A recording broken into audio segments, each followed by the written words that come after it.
माधव सब देख रहा था, हर पल हर भाव। उसी पल माधव के दिल में एक तेज सी चिंगारी जली। मन में बिरयानी? लोग दाल चावल से ऊब चुके हैं। अगर मैं बिरयानी बनाऊं तो क्या लोग खाएंगे? ये सिर्फ एक सवाल नहीं था, ये माधव की बदलती किस्मत की पहली दस्तक थी। और यहीं से एक ठेले की कहानी धीरे धीरे एक बड़े सपने में बदलने लगी। रात अपने साथ सन्नाटा लेकर आ चुकी थी। दिन भर की थकान शरीर में भरी हुई थी, लेकिन माधव की आंखों में नींद नहीं थी।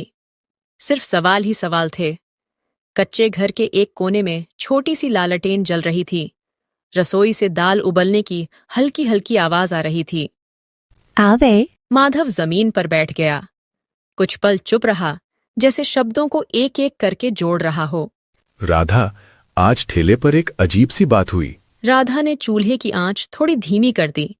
वो समझ गई थी कि यह बात साधारण नहीं है। एक बच्चा था, अपनी माँ से बिरयानी मांग रहा था। बिरयानी? हाँ, वही बिरयानी जो हम सिर्फ त्योहारों में दूसरों के घर से महक में सूंघते हैं। राधा कुछ नहीं बोली। उसकी चुप्पी में डर भी था और उम्मीद भी। राधा, अगर मैं ठेले पर दाल चावल छोड़कर मटन बिरयानी बेचूं तो? बिरयानी? इतना बड़ा फैसला अचानक? डर तो मुझे भी लग रहा है, लेकिन अगर यूं ही दाल चावल बेचता रहा तो जिंदगी भी यहीं अटक कर रह जाएगी। लेकिन माधव, बिरयानी बनाएगा कौन? मुझे तो दाल चावल के अलावा कुछ खास आता भी नहीं। करीम को आती है, वही करीम जो शहर के होटल में काम करता है। मैं उससे सीख लूंगा। और अगर नहीं बिकी तो? मटन महंगा होता है माधव, नुकसान हुआ तो क्या करेंगे? राधा के सवालों में डर साफ झलक रहा था, लेकिन भरोसा भी उतना ही गहरा था। सच कहूं, डर तो मुझे भी लगता है, लेकिन आज आपकी आंखों में जो भरोसा दिख रहा है वो पहले कभी नहीं देखा।